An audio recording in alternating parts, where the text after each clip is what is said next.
Olá, boa noite. O Ideias da Aldeia de hoje está começando.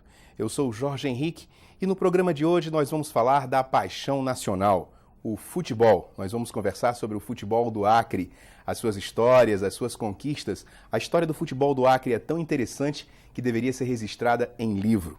Eu tenho o prazer de conversar hoje com uma pessoa cujo trabalho se confunde com a própria história do futebol acreano. O professor Antônio Aquino Lopes, presidente da Federação Acreana de Futebol. Professor Aquino, seja bem-vindo ao Ideias da Aldeia.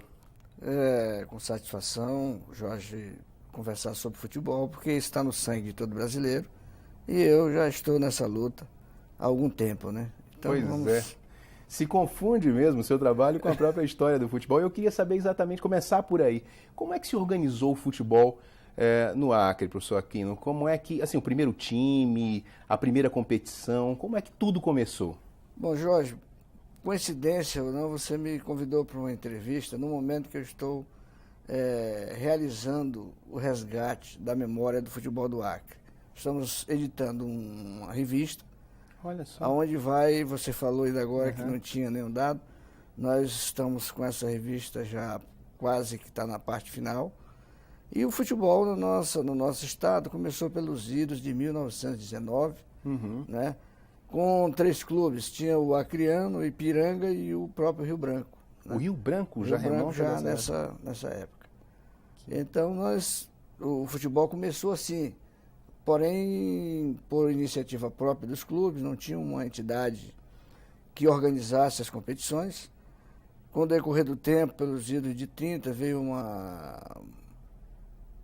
a Federação, uma Liga de Esportes Terrestres, naquele tempo, que ela englobava dos esportes. Né?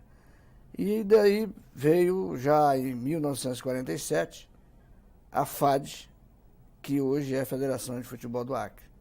Ela, a partir de 47, foi realmente organizado o futebol no nosso estado, criada a entidade, foi homologado pela antiga CBD, e aí nós estamos até hoje nessa fase de caminhar com o futebol, e isso tem progredido um pouco lento em função das nossas condições, né, das condições da nossa distância e da nossa concorrência com o resto do mundo, que a diferença é muito grande. Agora, professor, nos anos 70 até boa parte dos anos 80, o futebol acreano atinge o seu apogeu em popularidade, né? Tinha um campeonato acreano bem mais movimentado, o Copão da Amazônia.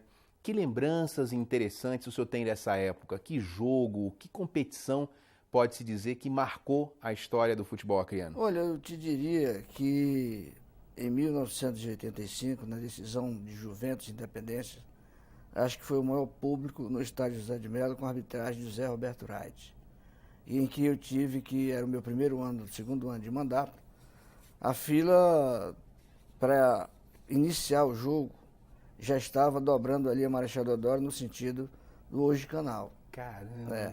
Então nós pedimos ao Wright, naquela oportunidade, que desse uma segurada, nós atrasamos o jogo pelos 20 minutos para que todo mundo pudesse ter acesso ao estádio.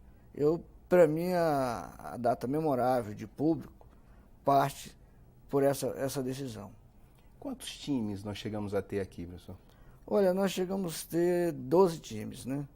12 times? 12 times, né? Aí Pra gente relembrar, que times eram esses? Assim, Olha, e seus nomes de guerra, porque também, assim, Rio Branco era o Estrelão, né? Tinha o Floresta, Floresta. O próprio Andirá de hoje, tinha o Amapá, tinha o Internacional, que fez uma boa história.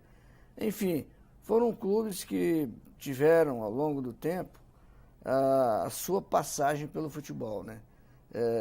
Tivemos outros de menor porte, como o Alvorada, como o próprio São Francisco, que é tradicional, verdade, né? tradicional. Então, foram clubes que tiveram a sua passagem, não chegaram ao apogeu, dadas as suas condições, mas marcaram a história dentro do nosso futebol. E os nomes de guerra? Vamos relembrar aqui. Tinha o Juventus, que era a Águia, A Águia, né? A Raposa, que é a Independência. Independência. Né? O Estrelão, que é o Rio Branco. O Andirá, o Morcego. Né? Você tinha o Internacional, a gente não tinha ainda muito alguma coisa que ligasse Internacional. Tínhamos o Gás, o Atlético Clube Sampaio, que era o time Gás, militar, né? O Galo, que é o Galo, que é o Atlético Acreano.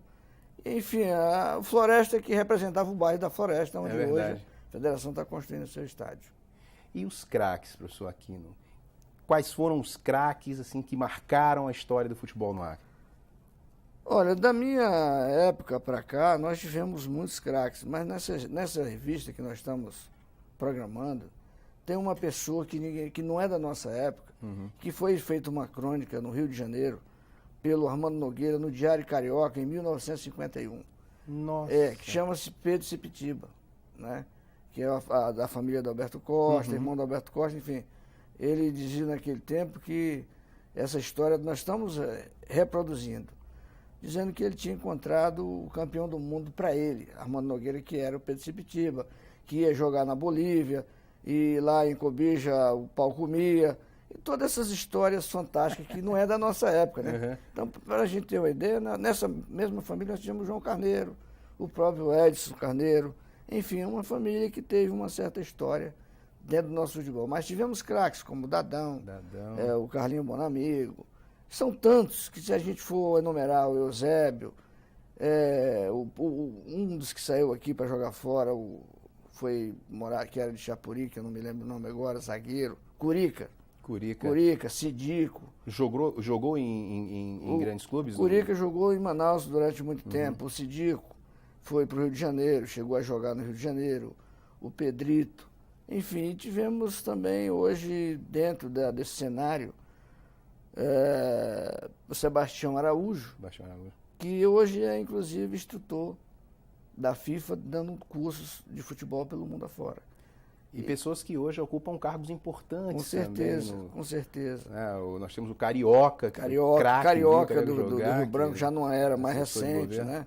É verdade. Então, você observa que nós tivemos bons craques. Porém, às vezes a gente acha que éramos bons, mas naquela época nós não tínhamos como medir a nossa capacidade.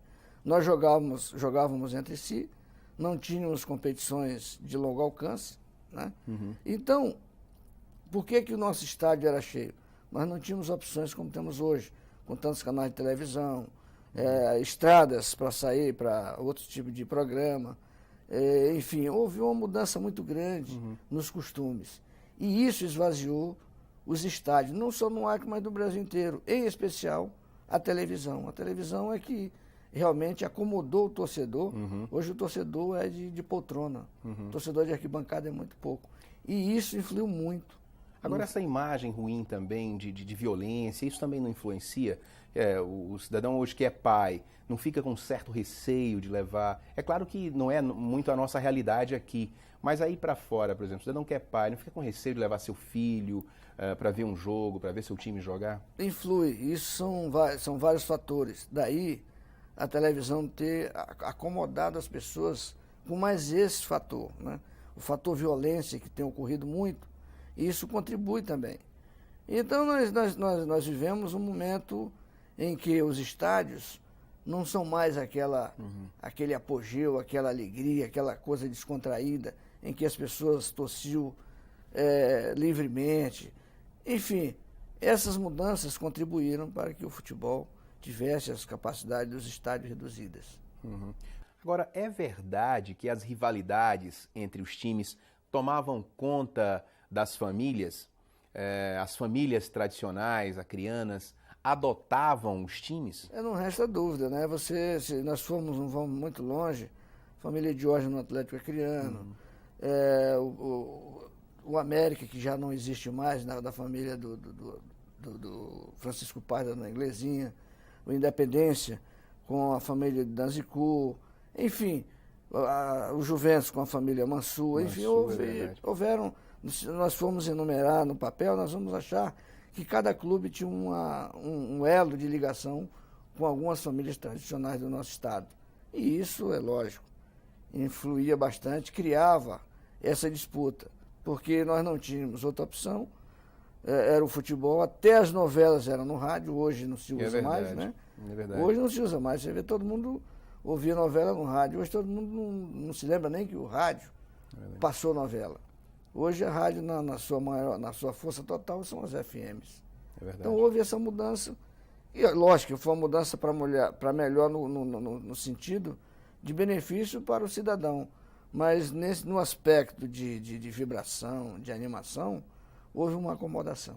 Agora, essa crise que nós vemos hoje, esses problemas, estão relacionados exatamente num período em que o futebol se torna profissional, né? Essa profissionalização, essa passagem do futebol amador para o profissional acabou prejudicando o nosso futebol? Não. O que prejudicou o nosso futebol, como eu falei, são as transmissões de jogos. Isso prejudicou o nosso futebol. Você imagina... Não tem nada a ver com profissionalização? Não. Pelo contrário. O profissionalismo nos dá condições, hoje de vermos aqui um Flamengo, um Corinthians, jogando com custo zero. Que na época do amadorismo nós teríamos que pagar, e hoje não teríamos como pagar, porque as rendas não dão o suficiente para cobrir as despesas, né? Então o futebol profissional, ele trouxe essa vantagem. Por exemplo, vou enumerar para você, na época do amadorismo nós nunca saímos daqui para jogar nem no Vivaldo Lima. Nós íamos jogar o Copão da Amazônia, passávamos em Manaus e passávamos em Belém, ninguém nem sabia. Ficava restrito a Acre, Rondônia, Amapá e Roraima. Hoje não, hoje o Acre, no profissionalismo, já tem a sua divulgação a nível nacional. Jogando no Maracanã, no Ceará, no Mangueirão, no Morumbi, Mineirão, enfim.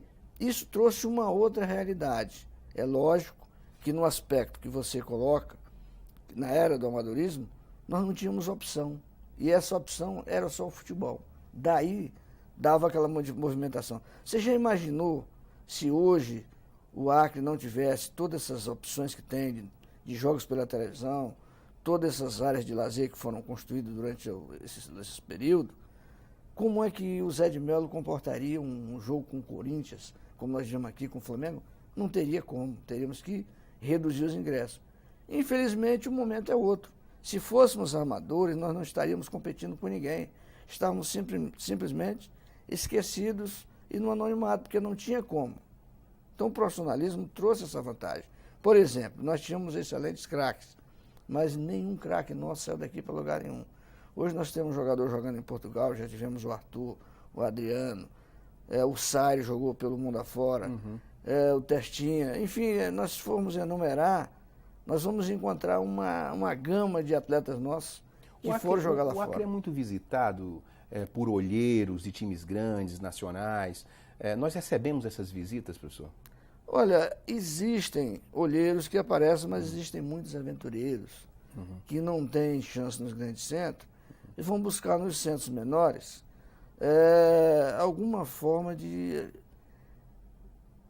garimpar jogadores em benefício próprio. Isso está acontecendo com meninos cada vez mais novos? Cada vez mais novos. Isso também tem uma contribuição da legislação que foi alterada ultimamente, que os clubes são prejudicados, porque eles não têm como segurar esses atletas em função da legislação. E isso se tornou, na figura do empresário, o dono do futebol, sem montar um time, sem gastar nada, apenas olhando um treino, olhando um garoto, ele vai lá, faz uma procuração, e aí a coisa já muda de figura. Isso foi mal para o nosso futebol. Você observa que o Campeonato Brasileiro é disputado por atletas sem grandes estrelas. Nós temos na seleção brasileira 1 ou 2 atletas que estão no Campeonato Brasileiro. A nossa seleção está toda no exterior, em função exatamente da legislação criminosa, porque você observa que o Grêmio de Porto Alegre perdeu o Ronaldinho Gaúcho para a França na época, por um valor insignificante, simplesmente porque já havia aprovação da legislação. O que o atleta fez com o seu procurador? Faltava um ano para terminar o contrato dele. Ele simplesmente não renovou com o clube, quando terminou ele foi embora. Essa é a chamada Lei Pelé? É a Lei Pelé que veio com outros adendos que criaram esse monstrengo, né? Isso realmente, porque veja bem, a lei nos igualou ao mundo do futebol. Nós não temos como, economicamente, o Brasil, a disputar espaço com a Europa.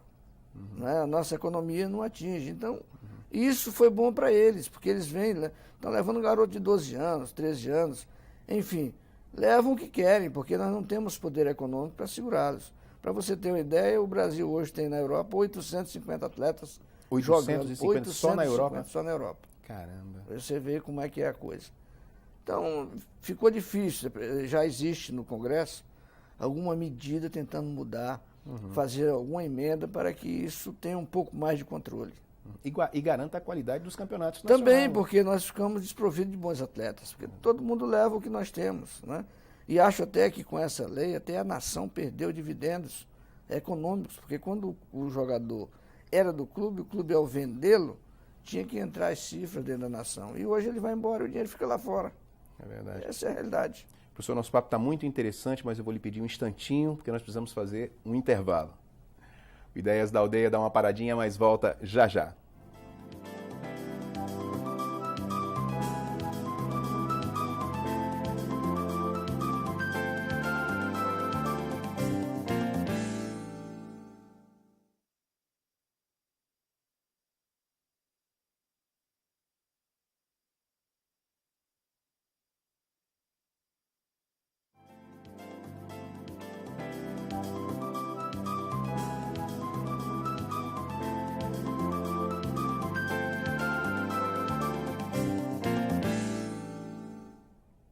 O Ideias da Aldeia está de volta e hoje eu estou conversando com o professor Antônio Aquino Lopes, presidente da Federação Acreana de Futebol. Professor, desde 2002, o governo do estado faz uma parceria muito interessante com a Federação Acreana de Futebol, um convênio importante para os clubes. O que mudou desse período para cá? O que esse convênio tem ajudado? Bom, é importante nós tratarmos desse assunto. Esse convênio ele veio suprir uma deficiência dos clubes. E com isso, o efeito está surgindo este ano. Nós temos um campeonato com nível muito bom, né? Nós já estamos nas finais, né? Mas o governo, ao investir nos clubes, ele investiu também, exigiu dos clubes que trabalhassem as escolinhas para dar oportunidade à criançada que vive na periferia, né? Então, todos os anos, cada clube é obrigado a montar uma escolinha durante um certo período para aproveitar o jovem que está no bairro, o objetivo. Porque parte do recurso tem que ser investido nas escolinhas, né? Também, porque daí entra o professor, entra o material, enfim, entra uma série de fatores. Tem todo o trabalho social e ainda garante a renovação. A renovação. O trabalho social é importantíssimo, porque essa garotada, quando ele está em atividade, a cabeça dele está voltada única e exclusivamente para a bola, ele não pensa em outra coisa. E com isso, evita que ele vá estar ligado a outras atividades ruins, às vezes até preguiçoso na escola. Os clubes exigem também que eles tenham um pouco de atenção com a escola, alguns exigem, inclusive, acompanhamento na aula, e de forma que o investimento do governo nesse aspecto tem sido fundamental. O governador Jorge Viana, realmente, ele marcou um gol de placa quando ele abraçou essa causa. Isso começou com ele em 2002 e estamos até hoje repetindo esses convênios anualmente. De forma que você pode observar que isso não pode o governo investir hoje e hoje ter o efeito. Então, a coisa vem melhorando, vem surgindo. E nós esperamos que isso continue, porque com isso o próprio governo está fazendo com que muitos jovens deixem de ir para a delinquência. Com isso, acarreta prejuízo para o Estado quando você cria delinquente por prisões, às vezes com crimes que vai para a rede pública, onde terá prejuízos com a parte de assistência médica, hospitalar. Tudo isso são fatores que o governador tem evitado ao investir nessa área tão carente que é o esporte, né? De forma que nós até agradecemos essa visão. Agora, além desse investimento que o governo faz nos clubes, né, parte desses recursos são destinados para as categorias de base, para as escolinhas, o governo também coordena um outro grande projeto de incentivo ao esporte. Também tem um foco nas escolinhas e aí envolve não só o futebol, mas outras modalidades. Agora eu queria saber, essa renovação está acontecendo? Quer dizer, hoje no Campeonato Acreano nós temos menos necessidade de importar jogadores? Veja bem, nós temos bons valores nas categorias de base, mas ainda não, os clubes ainda não têm a estrutura ideal para formar um atleta de ponta. Nós temos o material humano. Eu costumo dizer que o Acre tem material humano de primeira, precisa ser trabalhado. E esse trabalho ele tem que ser a longo prazo. O Arthur não é um caso isolado, né? O Arthur é diferente, né? porque ele surgiu numa outra época, mas também passou por esses projetos, né? Ele teve essas ascensões nas escolinhas, trabalhando com o Juventus, com o Rio Branco, com outras escolas que nem clubes tinham filiado à federação. Nós temos, por exemplo, hoje o Juventus tem um atleta que está no Corinthians, que vem desse trabalho de base, tem 17 anos. Quem é, professor? É o Everton, o goleiro do Juventus. Temos recentemente um outro atleta, o Duane, que foi para Portugal. Temos um outro que estava no Vasco da Gama, que é o Giovani, que era daqui. E temos tido sucesso. Nós observamos, inclusive eu estava assistindo uma matéria ontem, no Milton Neves, sobre aquele Mossoró. Você vê a dificuldade que aquele rapaz passou para chegar onde ele está. E ainda, para ele já venceu, mas no futebol brasileiro ainda não representa muita coisa. Então o futebol, você tem que ter muita gente para poder aproveitar o mínimo. Quando você espreme, sobra muito pouco, porque na realidade o negócio não é fácil. E o Brasil tem essa virtude, em função do seu tamanho continental, do futebol ser uma paixão nacional, e nós temos surgimento de craques e mais craques. Você vê que se leva lá para fora e surge outros. A cada ano a coisa vai melhorando. E aqui no nosso estado não é diferente. Nós temos bons valores. O problema nosso é que nós teríamos que os nossos clubes tivessem condições de competir o ano inteiro. Ou tivéssemos competições. O que falta para isso, professor? Para ter mais competições? Isso esbarra no fator financeiro e também a nossa situação geográfica, né? Que nós estamos muito longe dos grandes centros e tudo na nossa região é dificultoso, é mais caro, de avião. Então isso atrapalha muito. Você imagina quando vai um clube daqui para a Taça São Paulo de Junho, a dificuldade que tem, vai com o apoio do governo, ele vai de ônibus, ele gasta 3 dias para chegar lá. Então, a nossa situação geográfica também contribui para as nossas dificuldades e mais opção aos nossos jovens. Agora, para colocar o futebol mais próximo do acriano, dessa nova geração, além do recurso financeiro, não faltariam aí outras iniciativas, por exemplo, uma campanha de popularização dos times, dos clubes? Eu cheguei a ter camisa do Juventus, por exemplo, e hoje eu não vejo assim essa nova geração atrás desses símbolos da camisa, de estar frequentando o clube, de querer participar do clube. Não estaria faltando outras iniciativas? Assim? O que poderia se pensar seria, quem sabe, se criar uma campanha para fazer com que o jovem pudesse se identificar com o clube. Você sabe que todo mundo vive de televisão. É verdade. Né?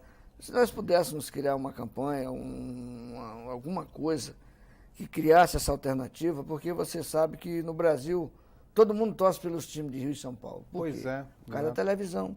Quer dizer, o camarada é acriano, ele tem o time dele aqui, mas na realidade ele torce pelo Flamengo, ele torce pelo Vasco, torce pelo Botafogo. Enfim, em função de tudo que nós vivemos no passado.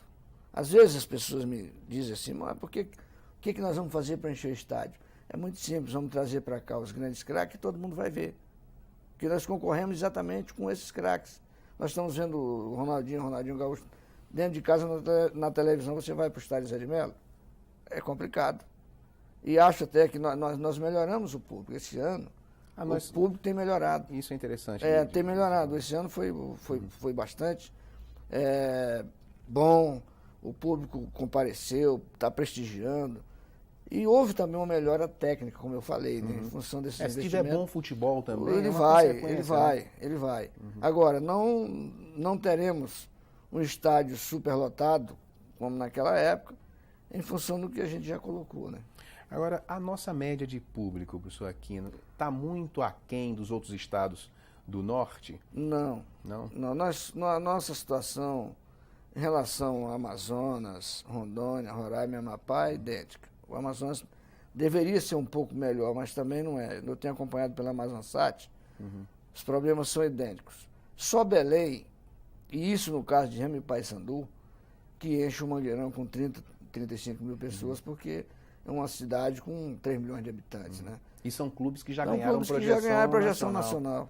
Exatamente. Então isso tudo contribui. Um dia, quem sabe, nós vamos chegar lá. Ainda somos jovens. É verdade. Quanto custa manter uma equipe aqui no Acre? Qual é a média, assim? Olha, com a precariedade que existe, que é feito, eles gastam aí em torno de um clube de ponta, nós vamos falar no Rio Branco, Juventus, Independência, Atlético, eles, hoje a 10 está investindo bastante, né? Teve apoio do Supermercado Araújo, então hoje eles estão gastando em média em torno de R$40 mil mês, né? Durante a disputa da competição. Isso é botando por baixo, porque o Rio Branco gasta muito mais. Eu estou tirando uma média. Rio Branco, um clube maior, gasta muito mais que isso. É proporcional à sua renda, né, à sua estrutura, né? Então, não é fácil. Então você pode procurar esses clubes como Juventus, Independência, a própria 10, que eles estão nessa faixa de R$40 mil. Agora a gente fala muito nos salários, nos grandes salários do futebol, tirando os clubes grandes, os grandes clubes nacionais. O futebol paga bem? Paga mal. Paga mal. O futebol paga mal. 10% dos atletas ganham bem. Você imagina a diferença. A sua maioria ganha entre 1 e 3 salários mínimos. Isso já é feito estatística, comprovando.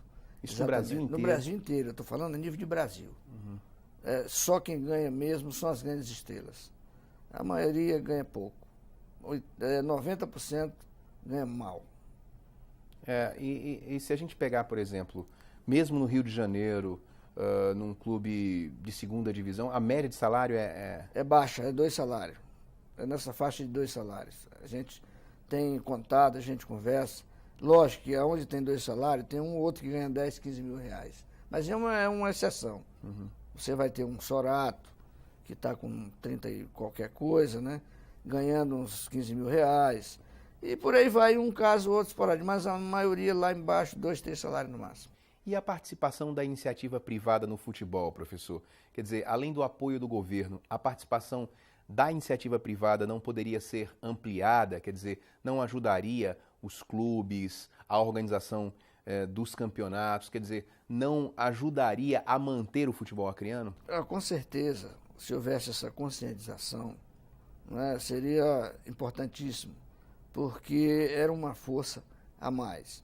É claro, nós sabemos que o nosso comércio, a nossa indústria, ainda é muito, muito pequena para bancar uma coisa dessa. Mas se houvesse um trabalho de massa, um trabalho de divulgação, em que nós pudéssemos juntar um pool de empresas, que cada um contribuísse com uma quantia significativa, aí não poderia ser muita coisa, mas que mensalmente ele contribuísse com R$1.000, se a gente pudesse organizar aí umas 50 empresas, 100, daria uma ajuda muito importante dentro do nosso futebol. Porque tudo que vier somar com a ajuda que o governo dá, o bolo se tornaria maior. Sem dúvida. Né? Sem dúvida. Isso é fator importante nessa trajetória. Mas se nós estamos reclamando do público, por outro lado, o Acre está prestes aí a ganhar 2 novos estádios de futebol, 2 espaços bons, né, que certamente vão colocar o Acre numa rota importante de jogos, não de competições, mas de jogos. Qual é a expectativa para esses 2 espaços? Veja bem, esse é um fator importante que o Acre não tem estádio. Nós vivemos, ao longo dos anos, o José de Melo foi inaugurado em 1929. E de lá para cá, José de Melo, 1929. Junho de 29. Então você observa que de lá para cá nós não evoluímos. Ficamos no José de Melo precariamente, que as instalações são precárias, e tem sido a salvação, porque se não fosse o José de Melo, como seria, né? Então o Rio Branco contribuiu durante todos esses anos, vem contribuindo, e espero que com a construção desses 2 estádios, o futebol melhora, e com certeza vai melhorar, porque isso vai influir no nível técnico, nas acomodações para o torcedor, serão estádios mais confortáveis. Enfim, a soma de efeito positivo com esses estádios é incalculável em todos os aspectos. Nós vamos mudar a cara do nosso futebol com esses 2 estádios funcionando. Porque o próprio torcedor, a família, vai poder ir ao estádio. Claro. Hoje nós temos uma carência dentro da nossa estrutura. É terrível, é terrível. Só vai mesmo quem gosta. Essa carência inibe, inclusive, Lógico, o torcedor sair de com casa para ir certeza. com sua família ao estádio de futebol. Tranquilo. Porque aqui nós não temos problema de violência, né, professor? Não. Graças a Deus não temos esse tipo de problema, né? Nos estádios aqui ainda somos tranquilos. Agora, a precariedade das instalações é que faz com que muita gente não frequente. E com uma boa administração criativa, dá para o futebol coabitar com outros eventos, que é super importante também, né? Tranquilo, porque, por exemplo, você observa que o Estádio Olímpico, que é essa obra que o governo começou, e lá serão várias modalidades. E com isso você vai ter lá um ponto de atração para muita gente, para todas as modalidades de esporte. Quem não quer futebol vai ver uma outra coisa. Eventos culturais. Eventos culturais também, que está coabitar. programado. Então, eu acho que isso precisa ser feito para o bem da coletividade, da juventude, do nosso desportista e da sociedade de um modo geral. Certamente. Professor, quais são as metas para os próximos anos da Federação Acreana de Futebol? Bom, a nossa meta hoje, a prioridade é aquele estádio que nós começamos e esperamos que esse ano a gente possa deixá-lo em funcionabilidade, né? E continuar para concluir, porque esse ano não vai dar para concluir, mas nós vamos deixar funcionando. E então, para o próximo ano, eu pretendo encerrar esse ciclo dentro do estádio. E lá fazer alojamento, criar espaços para quando uma equipe de fora vier, ele possa ficar lá e isso sirva já também de uma receita para a própria federação. Né? Nós teremos como acomodá-lo já no local onde o jogo será realizado. Nós temos ideias para o futuro de que nós possamos participar de competições de maior vulto a nível nacional. Fazemos sempre gestão com esse objetivo, né? Para que nós possamos ter voos mais altos. E vamos continuar perseguindo esse espaço para que o Acre não fique de fora e tenha sempre o espaço que ele merece. Com certeza. E o lançamento da revista está previsto para quando? Olha, eu pretendo, talvez em agosto, setembro, lançar a revista. Ela quase está em fase de reparos, nós estamos fazendo a diagramação e depois vai ser passado para um revisor e por aí nós vamos mandar imprimir, distribuir, fazer o lançamento, se Deus quiser. E já fica aqui o convite para uma próxima conversa. Com certeza, Jorge, com certeza. Professor Aquino, foi um Quem sabe prazer. até se você não pode ser um revisor. Eu já fui revisor de alguns livros. Foi um prazer tê-lo aqui conosco no Ideias da Aldeia. Muito obrigado e espero estar sempre à disposição. Obrigado. Bom, e o Ideias da Aldeia de hoje fica por aqui. A você em uma das 22 cidades do Acre que nos acompanhou até agora, obrigado pela companhia e até a próxima.